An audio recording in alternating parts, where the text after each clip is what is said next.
Hai semuanya, gimana kabar kalian? Semoga selalu dalam keadaan baik. Jadi di video kali ini kita akan langsung quick update aja ya untuk Zilika. Seperti biasa teman-teman, kita akan bahas koin-koin yang teman-teman request di kolom komentar. Dari Bang Riana Rizan minta dibahas soal Zilika. Hari ini Zilika diperdagangkan di kisaran harga Rp290. Oh, Silika turun lumayan dalam ya, kurang dari 6% teman-teman. Jadi lumayan signifikan nih hari ini. Ada apakah gerangan? Kalau kita lihat sih dari Silika sendiri, dia punya supply maksimum sebanyak 21 miliar Silika. Sementara yang beredar saat ini adalah 15 eh, 15,8 billion ya, atau miliar teman-teman. Jadi bisa dibilang 25% lagi baru dia akan mentok. Nah, maksimum supply ini penting, teman-teman. Kenapa? Karena semakin koin itu baru dirilis, maka supply beredarnya kan sedikit nih. Biasanya maksimum supply-nya kan banyak. Itu berarti apa? Itu berarti kedepannya akan ada penambahan jumlah koin. Jadi kita harus lihat nih, apakah adopsi makin banyak atau makin turun. Kalau adopsi makin turun, itu bahaya banget, teman-teman. Bisa menyebabkan koinnya banjir di market retail. Kalau koinnya banjir di market retail, artinya terlalu banyak ya di market retail, itu akan bikin harga koinnya susah naik. Karena yang biasanya paling punya kontrol untuk menaikkan harga atau menurunkan harga itu adalah big fund atau ya institusi besar atau kita sebutnya bandar, teman-teman. Jadi ya bandar itu yang punya tugas untuk menaikkan harga ataupun menurunkan harga. Kalau jumlahnya terlalu banyak di market, itu menyebabkan ketidakseimbangan ya. Dan akan menyebabkan harga koinnya cenderung makin lama makin turun. Nah, saya tuh senang sekali sama koin yang punya supply itu kurang lebih mendekati level batas maksimum. Kenapa? Karena koin-koin seperti itu biasanya harganya akan cenderung lebih stabil. Kemungkinan dia inflasi akan semakin berkurang. Karena ya udah mau mentok maksimum supply-nya, teman-teman. Tapi koin-koin yang baru rilis biasanya kan supply beredarnya mungkin baru 10%, 20%. Nah, itu biasanya sering volatilitas terjadi. Kalau dia sering ngasih giveaway plus kasih yang namanya reward staking yang tinggi, nah itu jadilah pasti harga koinnya akan anjlok. Jadi misalkan nih contoh Bitcoin, teman-teman. Bitcoin supply beredarnya berapa sih? Kalau kita lihat ya, Bitcoin itu supply beredarnya itu 92%. Artinya apa? Artinya kurang dari 7% lagi Bitcoin yang masih bisa ditambang, yang masih bisa dibagikan ke market.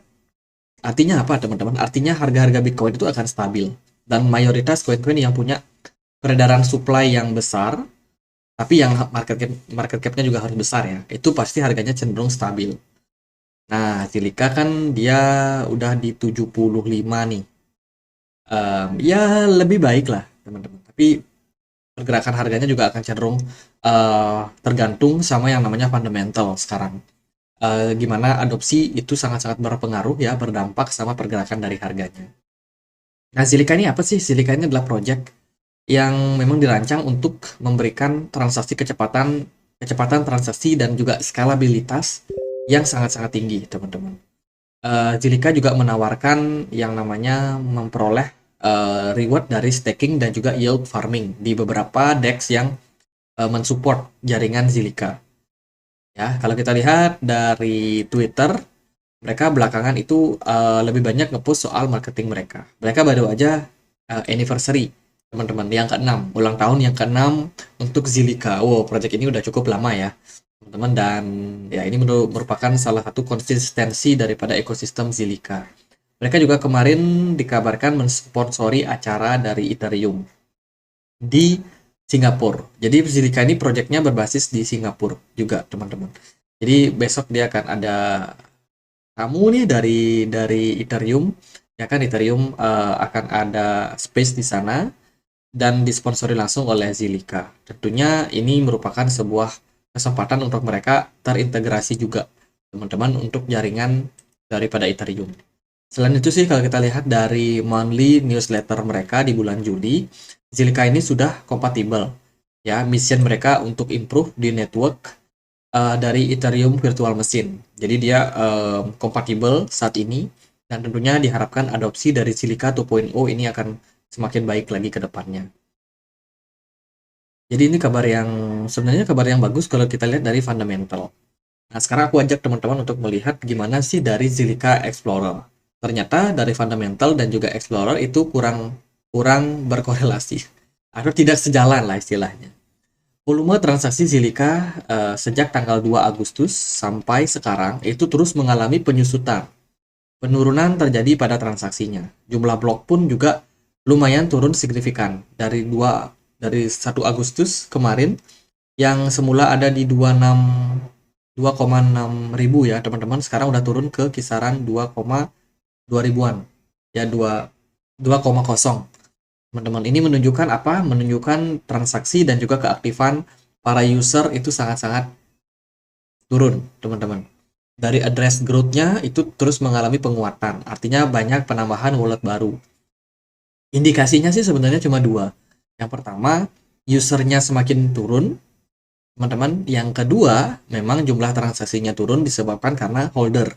Banyak orang yang ngehold barang berupa Zilliqa ini, sehingga menyebabkan ya transaksi dan juga aktivitasnya cenderung mengalami penurunan. Antara dua itu, teman-teman. Kita nggak tahu pasti yang mana. Tapi kita bisa cek dia di bagian tentang.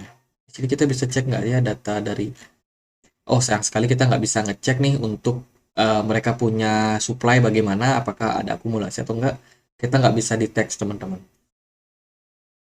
Jadi investor mereka cukup banyak ya, ada Neo Global Capital, Block Venture, DigiChain Capital, Carbon Block Venture. Ini pemodal-pemodal Ventura dari proyek Zilliqa yang cukup besar. Mereka juga berani transparan terhadap penasehat, komisaris, dan lain sebagainya dari proyek ini. Ya, menurut saya bagus sih. Kalau kita lihat dari Zilliqa sendiri, mining reward mereka cukup tinggi, teman-teman, 40%. Jadi asumsinya adalah saat ini di koin ini dipegang oleh tim and agency, mereka sebanyak 30%, kemudian 30% lagi di kontributor network mereka, artinya dibagikan ke market dalam bentuk pre-sale dan lain sebagainya. 40% itu berada dalam mining reward. Ini buat yang melakukan staking dan lain sebagainya. Kemungkinan sih 40 supply yang saat ini beredar itu kemungkinan berasal dari mining reward. Jadi, teman-teman, yang harus diperhatikan kalau kalian punya Zilliqa sekarang, coba kalian cek di exchange yang kalian pakai. Apakah Zilliqa reward stakingnya itu makin lama makin tinggi? Kalau makin lama makin tinggi, hati-hati. Sentimennya kurang begitu bagus. Tapi kalau makin lama makin rendah, nah itu bisa menjadi sebuah indikasi kestabilan harga buat kedepannya untuk Zilliqa. Secara price action ya, Zilliqa kalau kita perhatikan dia kurang begitu bergairah kalau menurut saya. Volume perdagangannya terus mengalami penurunan. Teman-teman, harga Zilliqa yang sebelumnya diperdagangkan di 0,2, terakhir kali kita bahas Zilliqa itu di tanggal 26 Juni. Teman-teman, kita expect kalau akan ada posisi dari cup and handle yang terjadi. Ternyata beneran breakout, tapi naiknya nggak sampai target kita di 0,028 ya. Target kita di sana, tapi nggak sampai sana. Ternyata sentimen market terlalu banyak FUD, menyebabkan harga dari Zilliqa mentok sampai 0,025, udah langsung turun. Dan sekarang sih progresnya dia dapat tekanan jual yang lumayan tinggi. Volumenya juga agak sedikit naik. Jadi secara pergerakan ini kurang begitu ideal. Sepertinya bearish seller itu masih cukup memantau pergerakan dari Zilliqa ya. Jadi masih dipantau, kalau ada kesempatan mereka jualan, teman-teman. Nah, kalau melihat pergerakan yang turun seperti ini, kita harus melihat juga nih ada indikasi lain. Dari Bitcoin sendiri sih pergerakannya cenderung mendapat tekanan. Tapi dari BTC Dominance, nah ini yang aku concernkan, karena BTC Dominance-nya terus mengalami penguatan. Rata-rata kalau teman-teman lihat dari koin-koin yang kita akan bahas, ada Flow minus 5%, Zilliqa minus 5%, hampir 6% ya.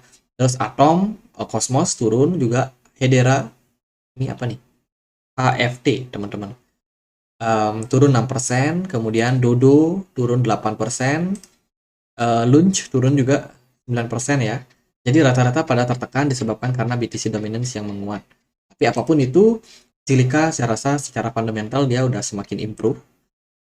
Memang secara teknikalnya ada terjadi penurunan transaksi yang mungkin menyebabkan likuidasi di Zilliqa juga cenderung rendah, sehingga pump and dump fluktuasi bisa saja terjadi, teman-teman.